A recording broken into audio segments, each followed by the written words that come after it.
पवित्र श्रीमद् भागवत गीता, पवित्र चारों वेद, पवित्र कुरान शरीफ, पवित्र बाइबल, पवित्र गुरु ग्रंथ साहिब, पवित्र कबीर साहिब की वाणी में छुपे हुए गूढ़ रहस्य अर्थात तत्व को जानने के लिए कृपया अवश्य सुनिए जगत गुरु तत्वदर्शी संत रामपाल जी महाराज के मंगल प्रवचन। जोरों विनती करूं धरूं चरण पर शीसे। गुरु राम देवानंद जी महाराज ने दियो नाम बख्शीस। कोटि कोटि सजदा करूं कोटि कोटि प्रणाम। चरण कमल में राखियो मैं बंदी जाम गुलाम। कबीर गे तन विष की बेलड़ी गुरु अमृत की खान। शीस दिए जो गुरु मिले तो भी सस्ता जान। सात दीप नौ खंड में गुरु से बड़ा ना कोई। करता कर न कर सक गुरु कर सो। ग्रीव नमो नमो सतपुरुष को नमस्कार गुरु कीन। सुर नर मुनि जन साधवा संतों सर्वस दी। सतगुरु साहिब संत सब दंडवोतम प्रणामी। आगे पीछे मध्य हुए तिनको जा कुर्बानी। निराकार निर्वेशम काल जाल भंजनम। निर्लेपम निज निर्गुणम अकल अनुप बेसुंदनम। सोहम सुरत समापतम सकल समाना नीरतलय। उज्ज्वल हिरंबरे हरदमम बेपरवाह था है वार पार नहीं मदतम। ग्रीब जो सुमर सिद्ध होई गणनायक गलताना। करो अनुग्रह सोई पारस पद परवाना। आज गणेश मनाऊं गणनायक देवन देवा। चरण कमल लोलाऊं आद अंत करूं सेवा। परम शक्ति संगीतम रिद्धि सिद्धि दाता सोई। अवगत गुण अतीतम सतपुरुष निर्मोही। जगदम्बा जगदीशम मंगल रूप मुरारी। तन मन अर्पो शीसम भक्ति मुक्ति भंडारी। सुर नर मुनि जन ध्यावे ब्रह्मा विष्णु महेशा। शेष सहस मुख गावे पूज्य आदि गणेशा। इंद्र कुबेर सरीखा वरुण धर्म राय ध्यावे। समर्थ जीवन जी का मन इच्छा फल पावे। 33 कोटि आधारा ध्यावे शेष 88। उतर भव जल पारा कट है यम की फांसी। 33 कोटि आधारा ध्यावे शेष 88। उतर भव जल पारा कट है यम की फांसी।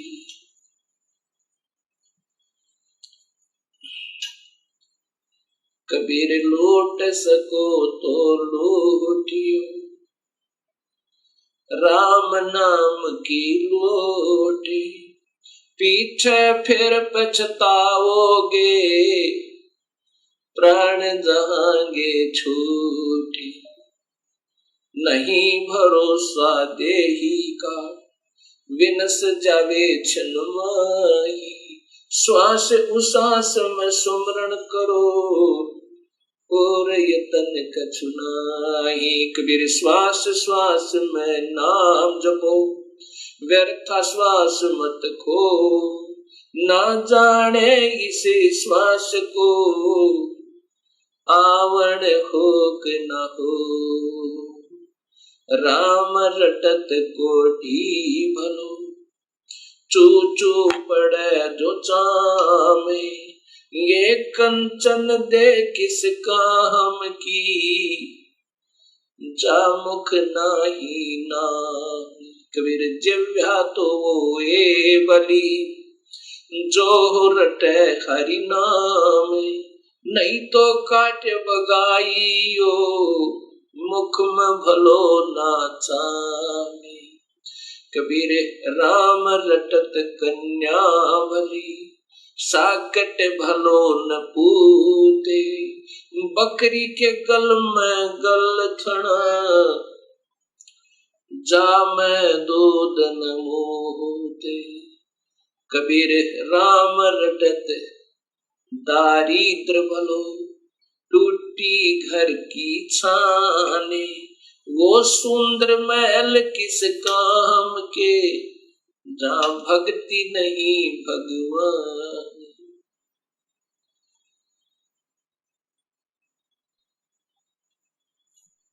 परमपिता परमात्मा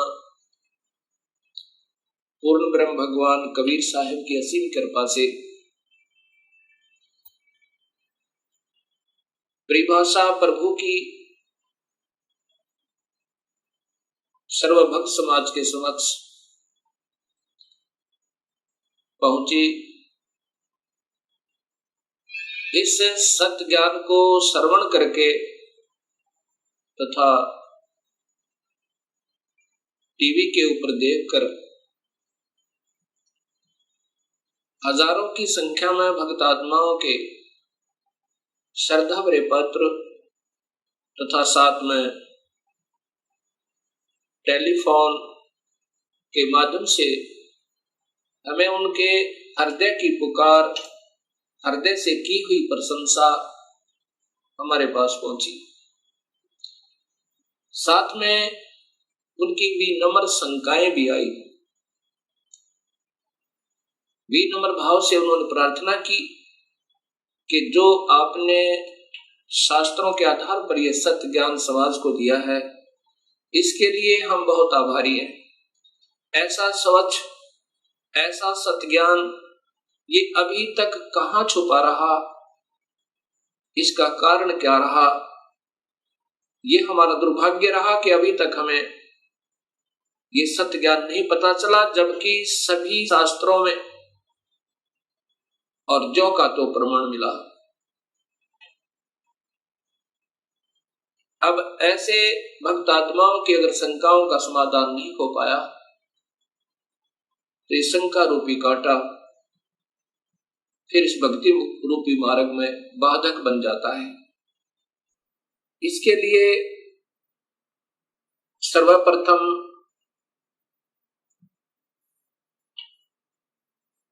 सृष्टि रचना का ज्ञान होना बहुत जरूरी है। जब तक हम सृष्टि रचना को ढंग से नहीं समझ पाएंगे, तब तक हम इस सत्य ज्ञान को नहीं कैच कर सकते, नहीं पकड़ सकते, नहीं समझ सकते। सृष्टि रचना के बारे में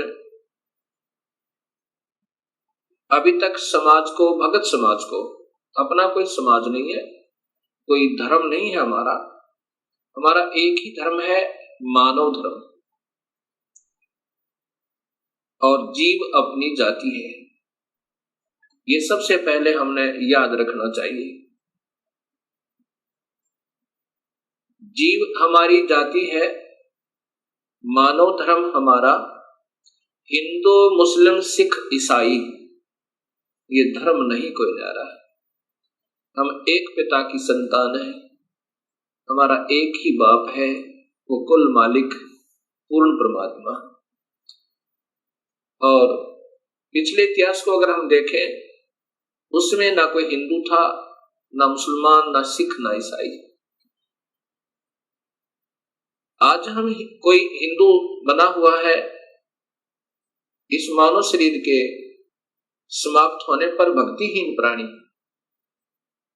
अपने संस्कारवश कभी पशु बन जाएगा, कभी पक्षी बनेगा, कभी पानी के जलचर बन जाएंगे। जब हम पशु होंगे तो हमारी पशु जाति होगी, और जब हम पक्षी होंगे तो हम पक्षी जाति के प्राणी होंगे। और ये भी हो सकता है कि हमारा कोई पुण्य संस्कार बचा हुआ हो, पुनर्जन्म मानव का हो, तो हम, कोई हिंदू है वो मुसलमान के घर जन्म लेगा, क्योंकि हमारे पिछले संस्कार रले मिले हैं, अलग नहीं है। सिख धर्म लगभग 300 वर्ष पूर्व 10वें गुरु गोविंद सिंह जी के द्वारा ये निर्मित हुआ, इसका उत्थान हुआ। उससे पहले सब हिंदू थे।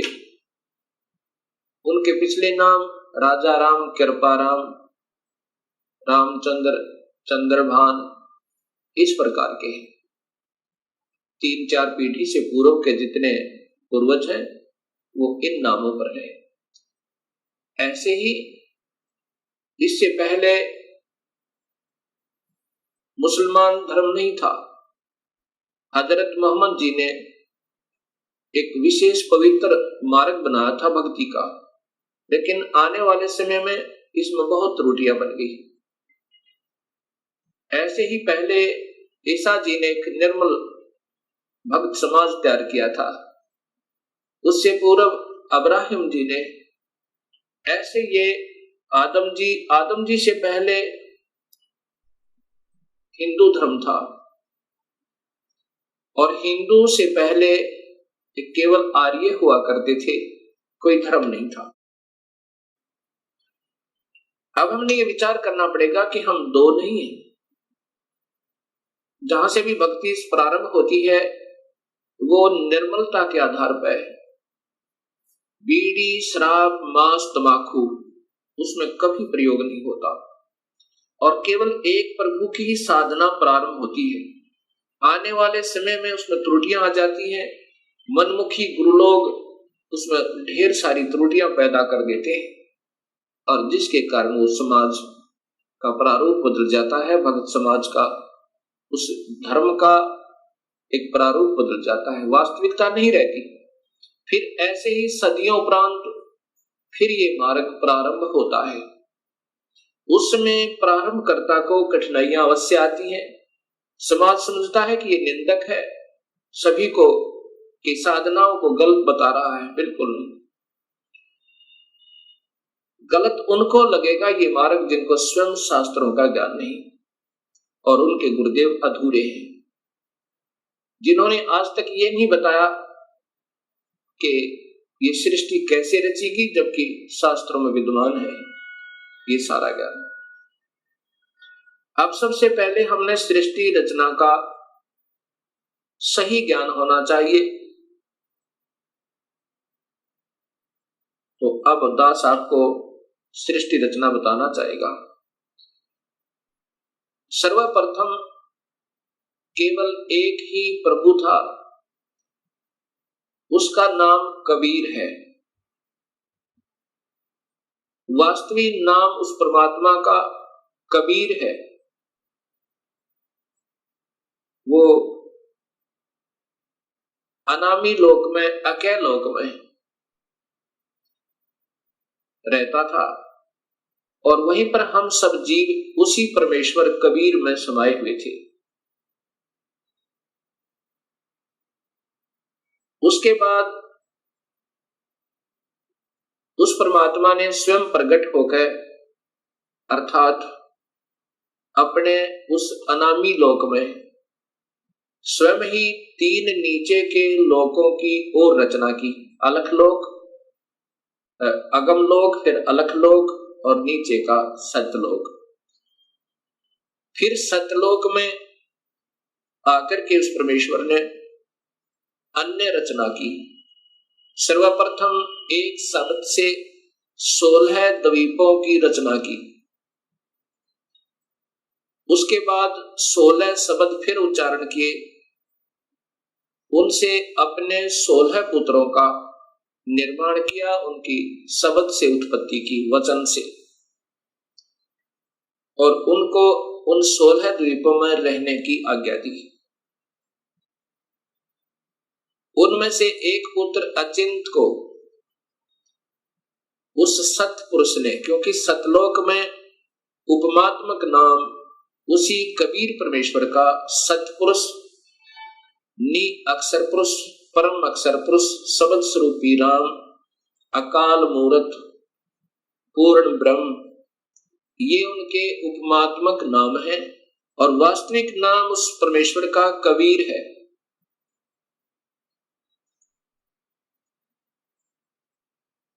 सतलोक के अंदर सतपुरुष ने अपने पुत्र अचिंत से कहा कि आप यहाँ की अन्य सृष्टि रचना को करो, मेरी शक्ति तक। अचिंत ने अपनी शब्द शक्ति से अक्षर पुरुष परब्रह्म की उत्पत्ति की और उससे कहा कि मेरा सहयोग दो यहाँ सतलोक में अन्य सृष्टि रचना करने का। अक्षर पुरुष अर्थात ये परब्रह्म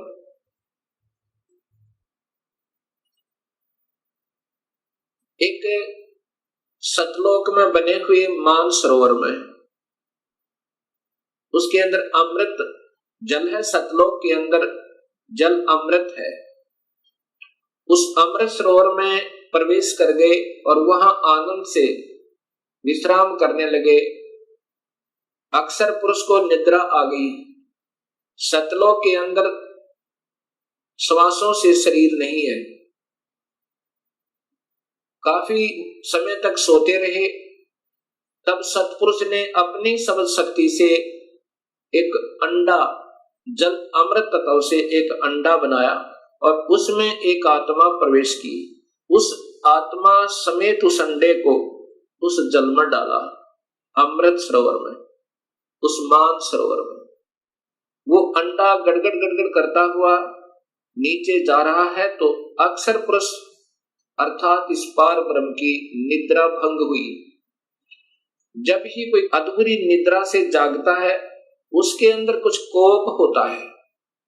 अब जो ही उसने अपनी कोप सहित दृष्टि से देखा कि मेरी निद्रा किसने भंग कर दी, तब उसका वो कोप उस अंडे पर पड़ा। अंडा दो भाग हो गया। उसमें से ये ब्रह्म निकला, क्षर पुरुष। ब्रह्म अर्थात क्षर पुरुष, इसी को ज्योत स्वरूपी निरंजन, वास्तव में इसका नाम कैल है, कैल। और यही आगे चल के काल कहा, ये आने वाले इसी विवरण में आपको ज्ञान होगा। आकाशवाणी सतपुरुष ने की कि तुम दोनों बाहर आओ। अक्षर पुरुष तुम निद्रा में थे और आपके बिना यहाँ सृष्टि नहीं रची जा रही थी। तुम दोनों बाहर आओ और तुम्हें जगाने के लिए सारी क्रिया की गई और तुम दोनों के दोनों अचिंत के लोक में रहो। ऐसे आदेश प्रभु का पाक है। वे दोनों के दोनों अचिंत के लोक में रहने लगे काफी समय तक। उसके बाद हम सभी की उत्पत्ति कबीर परमेश्वर ने, उसी सतपुरुष ने अपने शब्द शक्ति से हम सबकी उत्पत्ति वहां पर की। कुछ दिनों के बाद इस क्षर पुरुष के अर्थात ब्रह्म के मन में एक खरपतवार उपजा। इसके मन में ये आया कि मैं अपना अलग से राज्य बनाऊं। मेरे अन्य भाई सब एक एक द्वीप में रहते हैं और हम दो यानी अचिंत और ब्रह्म और साथ में ये अक्षर पुरुष पर ब्रह्म भी, हम एक ही द्वीप में रह रहे हैं। मैं अपना अलग राज्य चाहूंगा। इस उद्देश्य से ब्रह्म ने क्षर पुरुष ने, ज्योत स्वरूपी निरंजन ने 70 युग तक अलग से एक पैर पर खड़ा होकर तपस्या की। जब ये तपस्या कर रहा था, हम ये सभी आत्माएं जो आज काल के लोक में दुख पा रहे हैं, चाहे आज कोई देव बना है, चाहे कोई महादेव बना है, चाहे आज कोई शूकर बना है, चाहे कोई गधा बना है, चाहे कोई राजा बना है, चाहे कोई रंक बना है, पशु या पक्षी बना हुआ है, ये सभी की सभी आत्माएं हम इस काल के ऊपर अर्थात इस ब्रह्म के ऊपर आसक्त हो गए। और यही बीमारी आज हमारे अंदर विद्यमान है, यही प्रक्रिया। जैसे ये नादान बच्चे किसी हीरो और हीरोइन को देखकर उसकी अदाओं के ऊपर इतने आसक्त हो जाते हैं कि वो अगर आसपास कहीं किसी शहर में वो हीरो, वो अभिनेता या अभिनेत्री आ जाए, लाखों की संख्या में उनके दर्शनार्थ भीड़ उमड़ जाए और लेना एक न देने दो, कुछ मिलना नहीं उससे। ऐसी हमारी वृत्ति वहां बिगड़ी थी सत्यलोक में। हम वहां रहा करते थे अपने पिता के पास, कोई दुख नहीं था, कोई मृत्यु नहीं थी, हमारे परिवार थे, हम प्यार से रहा करते थे। लेकिन वहां हम अपने पति भर्ता पद से गिर गए, अपने मूल मालिक उस पूर्ण ब्रह्म जो सर्व सुखदायी सदा सहाय आत्मा का आधार वास्तव में भगवान है, जो जीव को दुखी नहीं करता, जन्म मरण के कष्ट में नहीं डालता, कुत्ते और गधे नहीं बनाता, उसको छोड़कर और हम इस काल यानी ब्रह्म के ऊपर आसक्त हो गए। जब इसने 70 युग तप कर लिया, तब पूर्ण परमात्मा ने, पूर्ण ब्रह्म ने, सतपुरुष ने पूछा भी क्या चाहता है तू कैल क्या चाहता है, ब्रह्म तू क्या चाहता है। तब इस ज्योत स्वरूपी निरंजन ने कहा कि पिताजी, ये स्थान जहां मैं रह रहा हूं ये कम है, मुझे अलग से राज्य दो। तब उस पूर्ण ब्रह्म ने इस ब्रह्म के तप के बदले में 21 ब्रह्मांड प्रदान कर दिए, जैसे 21 प्लॉट दे देवे कोई साहूकार पिता अपने पुत्र को। 21 ब्रह्मांडों को पाकर ये ज्योत निरंजन बड़ा प्रसन्न हुआ। कुछ दिनों के बाद इसके मन में आया कि इसमें कोई अन्य रचना करूं, उसके लिए कुछ समान पिताजी से मांगू। इसने 70 युग तप फिर किया। तब सतपुरुष ने पूछा कि आप क्या चाहते हो, आपको 21 ब्रह्मांड प्रदान कर दिए। तब इस ब्रह्म ने कहा कि पिताजी, इसमें कुछ रचना करना चाहता हूं, कृपा रचना करने की सामग्री दीजिए। सतपुरुष ने इस ब्रह्म को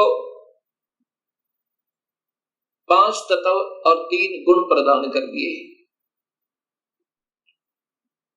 इसके बाद इसने सोचा कि ब्रह्म ने सोचा कि इसमें जीव भी हो, मेरा अकेले का मन नहीं लगता।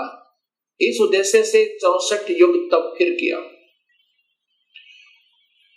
तब सतपुरुष ने पूछा कि क्या चाहता है ज्योत निरंजन, अब तो तुझे मैंने जो मांगा सो दे दिया। तब ब्रह्म ने कहा, पिताजी कृपा मुझे जीव प्रदान करो, मेरा अकेले का दिल नहीं लगता है। उस समय पूर्ण ब्रह्म सतपुरुष कबीर परमेश्वर ने कहा कि ज्योत निरंजन, तेरे तप के बदले में राज्य दे सकता हूं और ब्रह्मांड चाहिए वो दे सकता हूं, परंतु ये अपनी प्यारी आत्मा, अपना अंश नहीं दूंगा तुझे। ये तो तेरे किसी भी क्रिया, धर्म, धार्मिक क्रिया से, तप से, किसी भी जप से नहीं दूंगा। हाँ, यदि वो स्वयं कोई जाना चाहता है अब सब इच्छा से, कोई हंस आत्मा, कोई भक्त आत्मा, तो मैं स्वीकृति दे सकता हूं, नहीं तो मैं अपनी इच्छा से नहीं कहूंगा ये मैं नहीं दे सकता। इस बात को सुनकर ये ब्रह्मक्षर पुरुष ज्योत स्वरूपी निरंजन अर्थात जो भविष्य में फिर काल कहलाया, हमारे पास आया। आज हम जितने भी ये दुखी आत्मा इस काल के 21 ब्रह्मांड में पीड़ित हैं,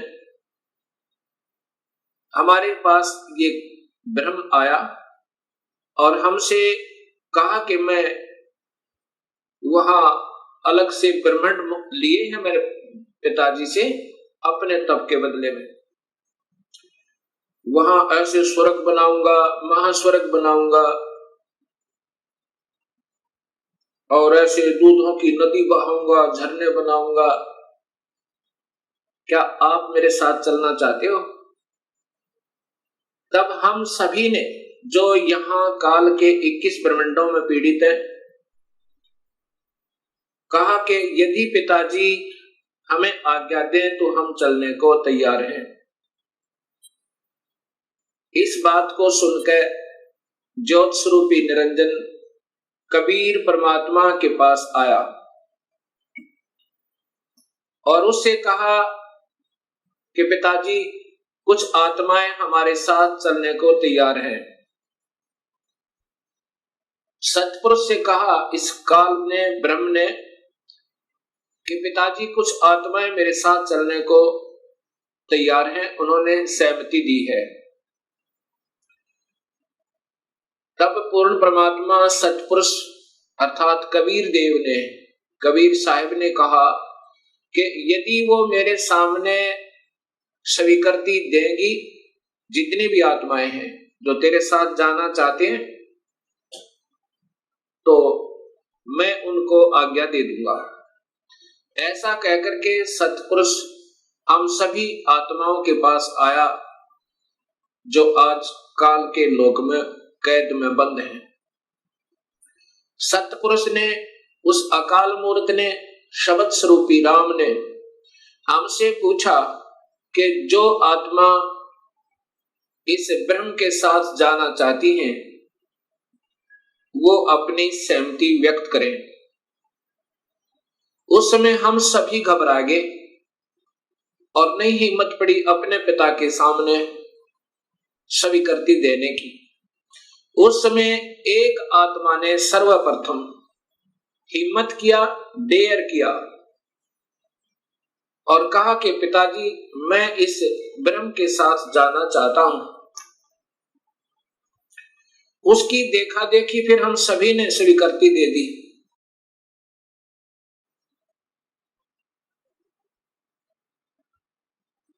और जितनी भी आत्माएं उस समय स्वीकृति दी थी, सभी कबीर साहिब ने उनके नंबर नोट किए और जिसने सर्वप्रथम सहमति दी थी उस आत्मा का भी नंबर नोट किया और ब्रह्म से कहा कि ब्रह्म आप जाओ अपने लोक में, अब इन सभी आत्माओं को मैं विधिवत तेरे लोक में भेजूंगा।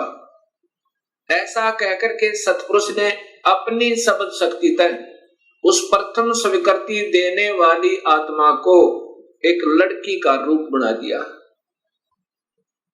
और उसको उसके अंदर एक शब्द शक्ति दे दी और हम सभी जीवात्माओं को, उसे प्रकृति देवी भी कहते हैं, अष्टंगी भी कहते हैं और वही महामाया भी कहलाई यहां 21 ब्रह्मांड की।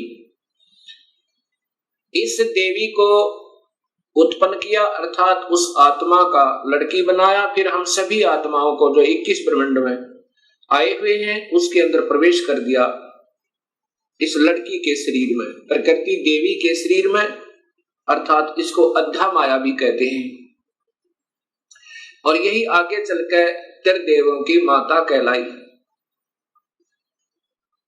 प्रवेश कर दिया और कहा कि बेटी तेरे को मैंने शब्द शक्ति दे दी है और जितने भी जीव काल कहे ब्रह्म कहेगा तू बना देना। एक बार मुख से उच्चारण करेगी उतने ही नर और मादा ये जोड़े उत्पन्न हो जाएंगे। अपने पुत्र सहजदास से कहा सहजदास जाओ अपनी बहन को उस ज्योत स्वरूपी निरंजन के पास छोड़ आओ और उसको बताना कि इस लड़की को, इस प्रकृति देवी को, अध्या माया को मैंने सबद शक्ति दी है, ये जितने जीव तू कहेगा ये बना देगी और जितनी आत्माओं ने स्वीकृति दी थी वो सभी इसके अंदर प्रवेश कर रखी हैं। सहजदास प्रकृति देवी को लेकर, अध्या माया को लेकर ज्योत निरंजन के पास आया, उसके पास छोड़ दिया और कहा कि पिताजी ने ऐसे ऐसे कहा है, इस लड़की के पास सब शक्ति है और जितने जीव तू कहेगा ये नर और मादा अपने शब्द से उत्पन्न कर देगी। ऐसा कह करके सहजदास अपने लोक में लौट आया, अपने द्वीप में आ गया। युवा होने के कारण लड़की का रूप निखरा हुआ था। इस ज्योत स्वरूप निरंजन ब्रह्म अर्थात क्षर पुरुष के मन में नीचता उत्पन्न हुई, जो आज सब जीवों में विद्यमान है। वही व्यक्ति, वही प्रक्रिया, वही ये बुरी आदत युवा लड़की को देखकर उसके साथ बदव्यवहार करने की चेष्टा इस क्षर पुरुष ने अर्थात ज्योत स्वरूपी निरंजन ने की। लड़की ने, प्रकृति देवी ने कहा कि ज्योत निरंजन तू होश में आ जा, तू और मैं एक ही पिता की संतान है। पहले तेरी उत्पत्ति हुई उन्हीं के शब्द अंडे में और उन्हीं ने मुझे उत्पन्न किया। तू और मैं बहन और भाई हैं। बहन भाई का ये कर्म पाप का भागी होता है, तू मान जा मेरी बात। ज्योत निरंजन ने एक भी बात उस लड़की की नहीं सुनी और मदहोश होकर, विषय वासना के वश होकर, काम वश होकर उस लड़की को पकड़ने की चेष्टा की, दुष्कर्म करने के लिए। लड़की ने अपनी इज्जत बचाने का और कहीं स्थान ना पाकर, जो ही उस काल ने, ज्योत स्वरूपी निरंजन ने, क्षर पुरुष ने ऐसे मुंह खोला हुआ था, आलिंगन करने के लिए ऐसे बाजू फैलाई थी, उसी समय लड़की ने छोटा रूप बनाया, सूक्ष्म, बहुत सूक्ष्म, और उसके पेट में चली गई अपनी इज्जत रक्षा के लिए। वहां से अपने पिता से पुकार की, हे परम पिता, हे सतपुरुष, हे कबीर परमेश्वर, मेरी रक्षा करो। इस प्रकार मैं काल से अपनी इज्जत रक्षा के लिए, इस ब्रह्म से अपनी इज्जत रक्षा के लिए इसके पेट में प्रवेश हूं और मुझे आकर मेरी रक्षा करो, मुझे बचाओ इससे। उसी समय कबीर परमेश्वर ने अपना ही दूसरा रूप अपने पुत्र योग संतायन अर्थात योग जीत, उसे जोग जीत भी कहते हैं, योग जीत का रूप बनाकर काल के 21 ब्रह्मांडों में प्रकट हुए और कहा कि ज्योत स्वरूपी निरंजन तूने जुल्म कर दिया, आपने ये ऐसा जुल्म कर दिया, ऐसे कर्म करने वाले पाप आत्मा को इस सच्चे लोक में ये श्राप, ये कर्म, ये पाप लगता है कि 1 लाख जीवों का, मनुष्य शरीरधारी जीवों का रोज आहार करेगा और 1.25 लाख की उत्पत्ति करेगा। पिताजी ने आदेश दिया है मुझे कि आप यहां से निकल जाइए अपने 21 ब्रह्मांड को लेकर, और लड़की को उसके पेट से निकाल दिया, प्रकृति देवी को इस ब्रह्म के पेट से निकाल दिया और उनको 21 ब्रह्मांड समेत और दोनों को वहां से निष्कासित कर दिया और कहा कि प्रकृति तूने स्वयं अपने पैर पर कवाड़ा मारा है, अपने पिता से दूर होगी तू, अब इसकी सजा तू ही पावेगी और जाओ यहां से 21 ब्रह्मांड लेकर आप चले जाओ। इतना कहते ही 21 ब्रह्मांड वायुयान की तरह वहां से चल पड़ा और वहां से सतलोक से 16 शंख कोश की दूरी पर नील पद्म शंख यानी 16 मिलियन 16 शंख कोश की दूरी पर ये 21 ब्रह्मांड आकर के स्थिर कर दिए कबीर परमेश्वर ने अपनी शक्ति तय। अब इस ज्योत स्वरूपी निरंजन के मन में फिर यही नीचता फिर उठी और कहा कि अब मेरा कौन क्या बिगाड़ सकता है, अब मैं मनमाना करूंगा। उस लड़की ने, प्रकृति देवी ने फिर प्रार्थना की कि ज्योत निरंजन अब भी तू मान जा। पहले तो आप और मैं एक ही पिता की संतान हैं और दूसरे मैं तेरे पेट से होकर आई हूं। ये कर्म अब मैं तेरी बेटी बन गई। प्रथम तो बहन और भाई का ये पाप कर्म महापाप का कारण, और दूसरे मैं तेरी बेटी हुई आपके पेट में होकर आई, और बाप बेटी का ये जुल्म अच्छा नहीं। मान जा मेरी बात, मेरे पास सब शक्ति है पिताजी की दी हुई, और जितने जीव तू कहेगा मैं बना दूंगी। लेकिन इस ज्योत स्वरूपी निरंजन ने एक भी बात नहीं सुनी उस प्रकृति देवी की, दुर्गा की। जबरदस्ती शादी की और एक ब्रह्मांड में एक ऐसा स्थान बना रखा है इस काल भगवान ने, ब्रह्म भगवान ने। वहां पर ब्रह्मलोक कहते हैं उसको। उस ब्रह्मलोक के अंदर इसने 3 स्थान बना रखे हैं, एक रजोगुण प्रधान, एक सतोगुण प्रधान और एक तमोगुण प्रधान। जब ये सतोगुण रजोगुण प्रभावित क्षेत्र में इस दुर्गा को अपनी पत्नी के रूप में रखता हुआ वहां रहता है, उस समय जो पुत्र की उत्पत्ति होती है उसका नाम ब्रह्मा रख देता है, उसको रजोगुण बना देता है। उसके बाद ये दोनों उस स्थान पर आ जाते हैं जो सतोगुण प्रभावित होता है। वहां पर जो पुत्र उत्पन्न होता है उसके अंदर सतोगुण आ जाते हैं, उसके अंदर सतोगुण आ जाते हैं और उसका नाम ये विष्णु रखते हैं। तीसरे स्थान को तमोगुण प्रभावित बना रखा है, वहां रहकर अब इसी प्रकृति देवी दुर्गा के साथ जो पुत्र उत्पन्न करता है उसका नाम रुद्र शंकर शिव रखता है। ऐसे ही हर ब्रह्मांड के अंदर इस काल भगवान ने, ब्रह्म भगवान ने ये ब्रह्मलोक बनाए हैं और वहां पर ये ऐसे ही कुछ समय के लिए प्रकृति देवी को अपने साथ रखता है और उसके बाद वहां से अंतर्ध्यान हो जाता है।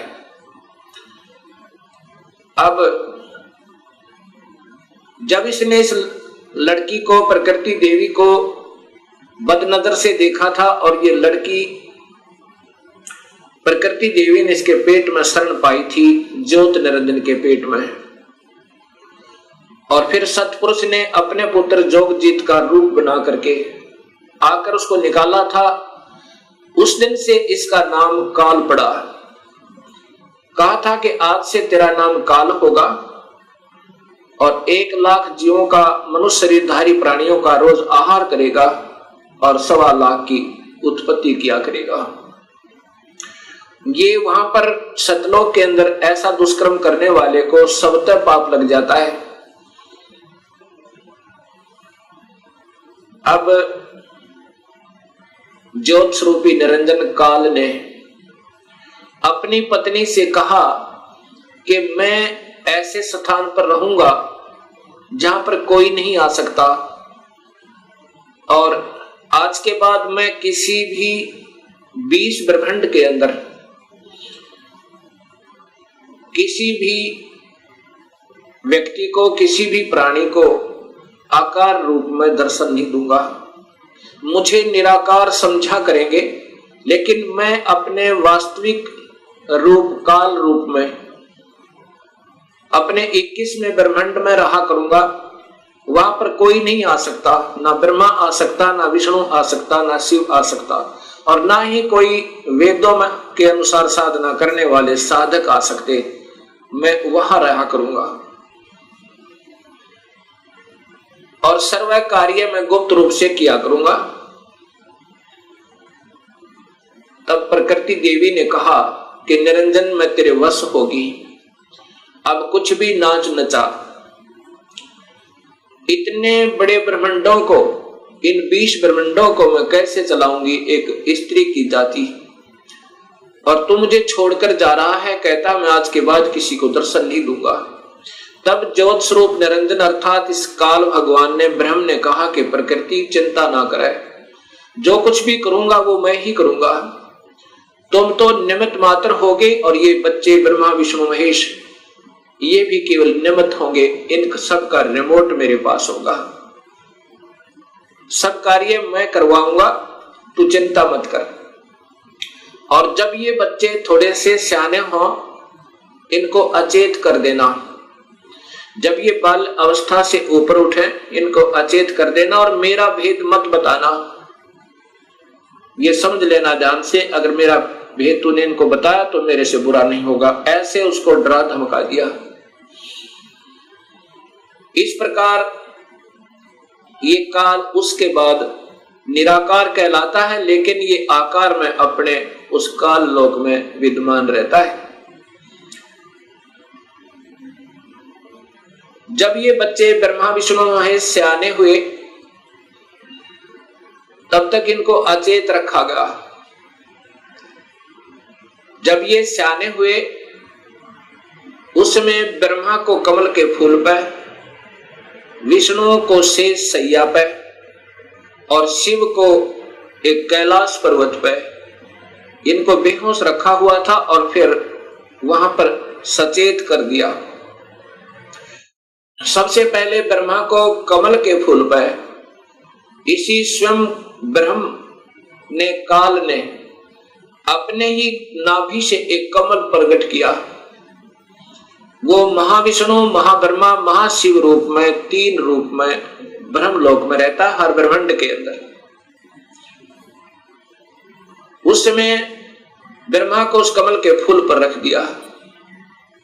ब्रह्मा को ये नहीं मालूम कि मैं कहां से उत्पन्न हुआ, कौन मेरा माँ है, कौन मेरे पिता है। उसके बाद आकाशवाणी हुई कि तुम तप करो। ब्रह्मा ने 1000 वर्ष तक तप किया। फिर आकाशवाणी हुई कि सृष्टि करो।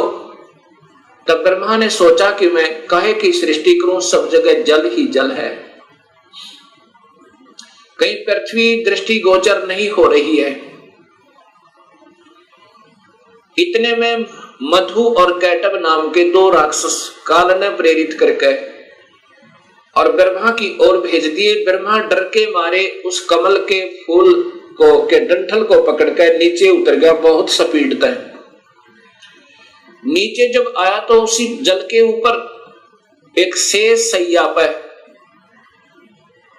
चतुर्भुज रूप में एक व्यक्ति सो रहा है। उसके हाथों में शंख, चक्र, गदा, पद्म है। जब ब्रह्मा वहां पहुंचा, उसी समय उस वो विष्णु जी थे, जो त्रिलोकीय विष्णु जी थे, उनमें से एक शक्ति निकली, वो आकाश में छा गई। उस समय ये ब्रह्मा विष्णु जी होश में आए। इतने में मधु और कैटब भी पहुंच गए। मधु और कैटब के साथ भगवान विष्णु ने 5000 वर्ष तक युद्ध किया, वो नहीं मरे। फिर उस शक्ति ने जो आकाश में छाई थी, एक लड़की का रूप बनाया, देवी का, और मधु कैटब को मोहित किया, अपनी ओर आकर्षित किया अपनी कलाओं से, अदाओं से। जब मधु और कैटब उस लड़की की तरफ देखने लगे तो विष्णु जी ने पीछे से उनकी गर्दन पकड़कर दोनों को मार डाला। अर्थात 5000 वर्ष तक भगवान विष्णु से 2 राक्षस नहीं मरे। वो भी तब मरे जब उस माता ने सहयोग दिया, उनको अट्रैक्ट कर लिया, आसक्त कर लिया। इससे 2 बातें सिद्ध होती हैं कि ये समर्थ नहीं है। जब 5000 वर्ष तक 2 राक्षस नहीं मर पाए भगवान विष्णु से, तब ब्रह्मा जी और विष्णु दो थे। इतने में रुद्र अर्थात ये शिव भी वहीं प्रकट हो गया। ब्रह्मा जी देवी भागवत महापुराण में बताता है कि फिर हम तीन हो गए, ब्रह्मा विष्णु और शिव। तब देवी ने कहा कि तुम तीनों देवता अपने अपने कार्य को ध्यान से सुनो और उस पर संलग्न हो जाओ। ब्रह्मा जीवों की उत्पत्ति करवावे, उनको रजोगुण प्रभावित करके, ये केवल इतने ही ब्रह्मा हैं। और विष्णु फिर इनके आपस में सतिथि बनाए रखे, मोह ममता में फंसाए रखे, ये विष्णु जी की ड्यूटी है। और शिव की ड्यूटी है कि ये संहार करे। तब इन तीनों ने कहा कि हे माई, हे देवी, कहीं पर पृथ्वी नजर नहीं आ रही है और पृथ्वी के बिना प्राणियों की सृष्टि स्थिति और संहार असंभव है। तब वो देवी मुस्काई और कहा कि तुम, इतने में एक विमान आया और कहा कि तुम तीनों के तीनों इस विमान में बैठो और चिंता मत करना, घबराइयो मत। उस समय ये तीनों के तीनों ब्रह्मा विष्णु महेश विमान में प्रवेश कर गए। विमान मन की गति से चला, बहुत तीव्र गति था। कहां पहुंचा? ब्रह्मलोक में पहुंचा, जहां पर ये काल भगवान तीन रूपों में रहता है, जहां इनकी उत्पत्ति की जाती है, ब्रह्मा विष्णु महेश की। और वहां पर कोई नहीं जा सकता, ना वेद विधि से, किसी साधना तक, ना तप से, ना यज्ञ से, ना हवन से, किसी प्रकार से नहीं जा सकता, ना किसी जप से। वहां पर तो ये अपनी कृपा से ही ले जा सकता है, ये काल भगवान सोचल सिद्ध करके। वहां जाकर के इन्होंने क्या देखा?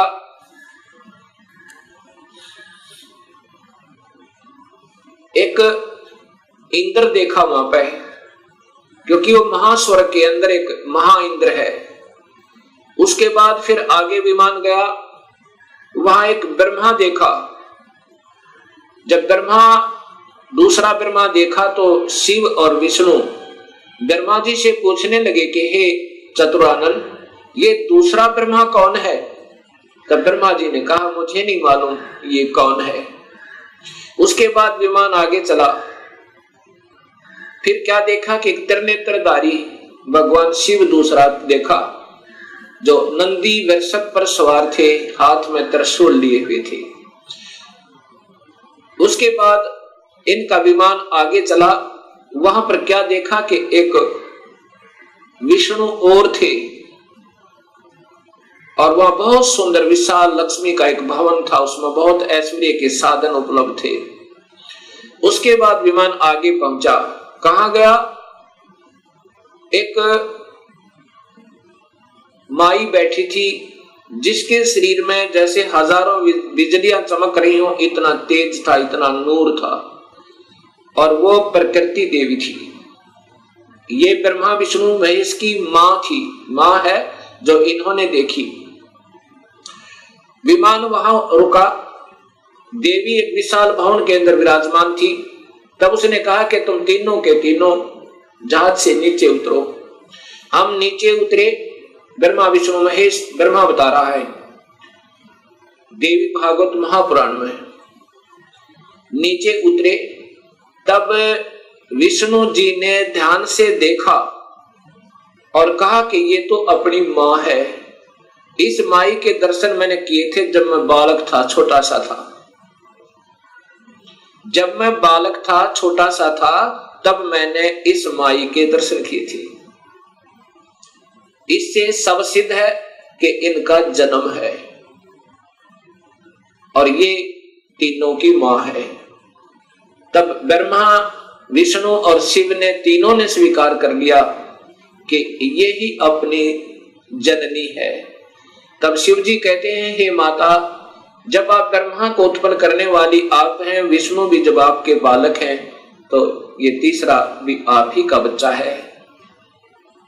आप ही हमें गुप्त भेद नहीं बता रहे थे, अब हमने आप ही की कृपा से ज्ञान हुआ।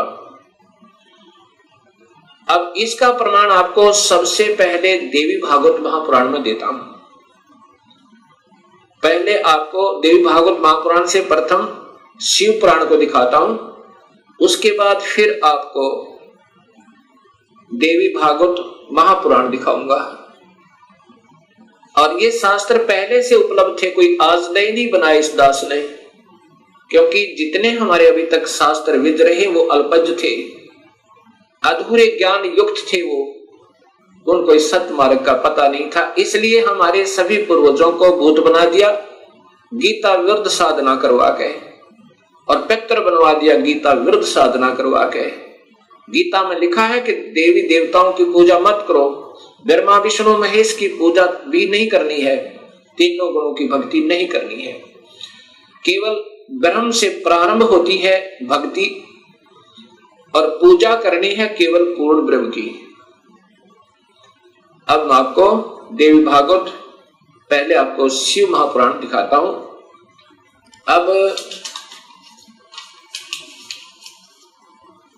अब देखिएगा भक्त आत्माओं, ये शिव महापुराण, ये शिव महापुराण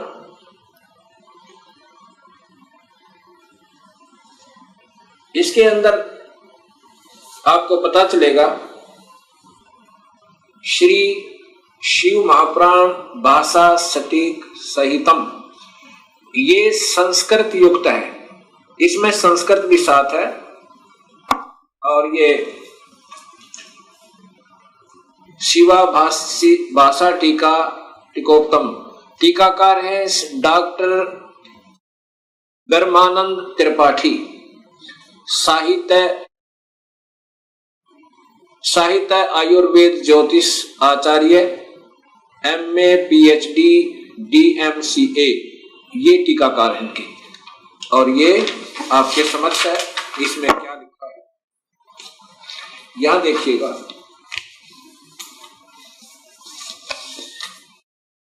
यहां से पढ़िएगा, ये संस्कृत है और ये हिंदी आपको दिखाना चाहूंगा। प्रलय काल में मुनिवर, प्रलय काल में भी शिव पार्वती का कभी वियोग ना होने के कारण ही काशी को अविमुक्त अक्षेत्र कहते हैं। प्राचीन काल में शिवजी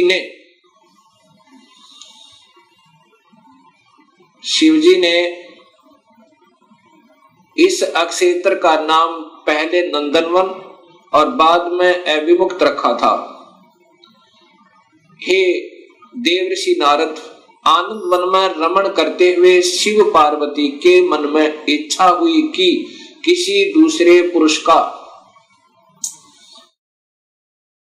निर्माण किया जाए, जिसके ऊपर अपने इस महासागर को डालकर हम दोनों स्वच्छंद होकर वैराग्य धारण कर केवल काशीपुरी में निवास कर सकें। वही सदा सब कुछ करे, वही रक्षा करे और अंत में मेरे अनुग्रह से वही सृष्टि का संवरण भी करे। चिंता रूपी लहरों से चलायमान चिंता रूपी समुद्र को बटोर कर रजोगुण रूपी विदुम से विस्तृत करे। अब यहां देखिएगा, ये ना अपने हिसाब से लगा रखेंगे। ऐसे विचार कर उस सर्वव्यापक भगवान ने उस पराशक्ति के 10वें अंग, ये 10वां अंग देखिएगा, ये ध्यान रखना, 10वें अंग अर्थात योनि में सुधार रूपी आवास का प्रयोग किया। ये दिखाना चाहते हैं आपको कि ये कहना क्या चाहते हैं हम। तब उससे तीनों लोकों में सुंदर एक पुरुष प्रकट हुआ, जो शांत एवं सतोगुण से युक्त था, गंभीरता में समुद्र के सम्मान तथा अक्षमावान था। हे मुनि, वह पुरुष इंद्र लक्ष्मणी के सदृश कांति वाला, अर्थात ये था कौन, ये देखिएगा नीचे। शिवजी ने कहा, उस जो पुत्र उत्पन्न हुआ उसको कहा, सर्वव्यापक होने से तुम्हारा विष्णु यह प्रसिद्ध नाम होगा। ये देखिए, जानता है। फिर देखिए, सर्वव्यापक होने से शिव ने कहा, शिवजी ने कहा सर्वव्यापक होने से के कारण तुम्हारा विष्णु यह प्रसिद्ध नाम होगा। अब इससे सिद्ध हो गया कि शिवजी से विष्णु की उत्पत्ति। एक बार कर लीजिए।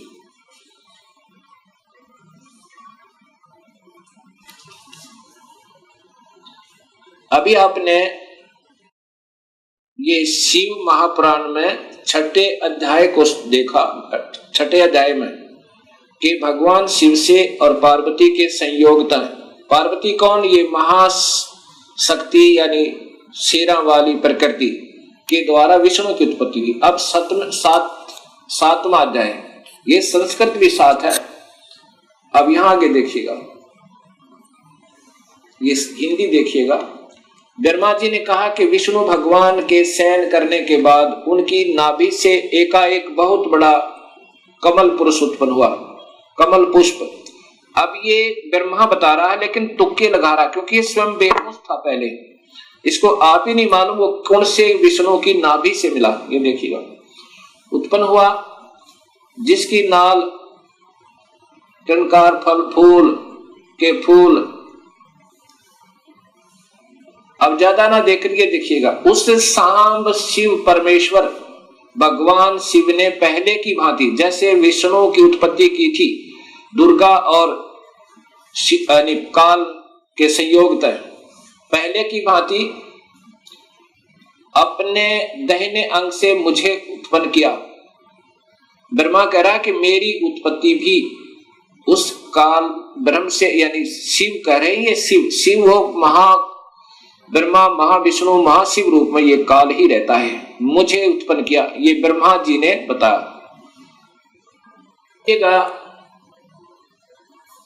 कई भक्तात्मा कहते हैं कि जो गीता प्रेस गोरखपुर से प्रकाशित पुस्तकें हैं वही विशेषकर आम भक्त समाज उनको सत्य मानता है, एथेंटिक मानता है।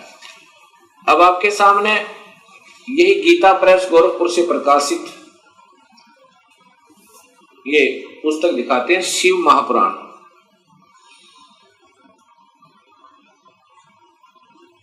संक्षिप्त शिव महापुराण, और ये नीचे गीता प्रेस गोरखपुर से, और इसके छठे अध्याय में फिर यही प्रमाण है।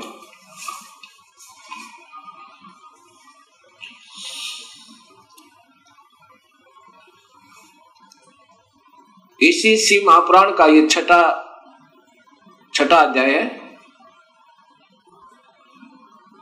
ये शिव महापुराण अध्याय नंबर 6, उसके बीच से सुना रहा हूं, आप इसको खरीद कर देख भी सकते हो। जिस परब्रह्म के विषय में ज्ञान और अज्ञान पूर्ण उक्तियों द्वारा इस प्रकार ऊपर बताए अनुसार विकल्प किए जाते हैं, उसने कुछ काल के बाद सृष्टि का समय आने पर द्वितीय की इच्छा प्रकट की। उसके भीतर एक से अनेक होने का संकल्प उदित हुआ। तब उस निराकार परमात्मा ने अपनी लीला शक्ति से अपने लिए मूर्ति आकार की कल्पना की। वह मूर्ति संपूर्ण ऐश्वर्य गुणों से संपन्न, सर्वज्ञानी, ज्ञानमयी, शुभ स्वरूपा, सर्वव्यापिनी, सर्वरूपा, सर्वदर्शनी, सर्वकारिणी, सबके एकमात्र वंदनिया, सर्वदा सब कुछ देने वाली और संपूर्ण संस्कृतियों का केंद्र थी। उस शुद्ध रूपणी ईश्वरीय मूर्ति की कल्पना करके वह अद्वितीय, अनादि, अनंत, सर्व प्रकाशक, चिंत, सर्वव्यापी और अविनाशी परब्रह्म अंतर्हित हो गया। ये काल की कलाएं हैं सारी, और ये अनजान लेखक जिनको कुछ ज्ञान नहीं, इस काल को ही सब उपमा दे रहे हैं उस पूर्ण ब्रह्म के तुल्य जो मूर्ति रहित परम ब्रह्म है। अब यहाँ मूर्ति हो गया और फिर मूर्ति रहित भी है। अब ये काल की ही कला है, वो क्या बन गया? शिव रूप में आ गया। उसकी मूर्ति यहां देखो, चिंतमय आकार भगवान सदाशिव है। ये काल ही निराकार है, और यही फिर महाशिव, महाविष्णु और महाब्रह्मा के रूप में ये सब कलाएं करता है। अर्वाचीन और प्राचीन विद्वान इसी को ईश्वर कहते हैं। जितना जिनको ज्ञान है इस काल को ही ये ईश्वर कहते। उस समय एकाकी रहकर स्वेच्छानुसार विहार करने वाले उन सदाशिव ने अपने विग्रह से स्वयं ही एक स्वरूप भूता शक्ति की सृष्टि की, अर्थात वह देवी इसी के शरीर से निकली, वो निकाली थी पूर्ण परमात्मा ने, जो इसके पेट में शरण ले ली थी, कि जो उनके अपने श्री अंग से कभी अलग होने वाली नहीं थी। उस पराशक्ति को प्रधान प्रकृति, देखो प्रधान प्रकृति गुणवती माया बुद्धि तत्व की जननी विकार रहित बताया गया है। वह शक्ति अंबिका कही गई है और उसी को प्रकृति, ये ध्यान से देखना भक्तात्माओं, यही देवी अध्या माया, ये प्रकृति देवी, प्रकृति सर्वोश्री सर्वेश्वरी देव जननी, यानी तीनों देवताओं की माँ, ब्रह्मा विष्णु महेश की माता, नित्य और मूल कारण कही, सदाशिव द्वारा प्रकट की गई उस शक्ति की 8 भुजाएं हैं। अब ये शब्द ही स्पष्ट हो गया कि यही प्रकृति देवी ब्रह्मा विष्णु महेश की माता है। और इसी में फिर आगे आता है कि ब्रह्मा और विष्णु की उत्पत्ति शिव से हुई, ये महाशिव काल है।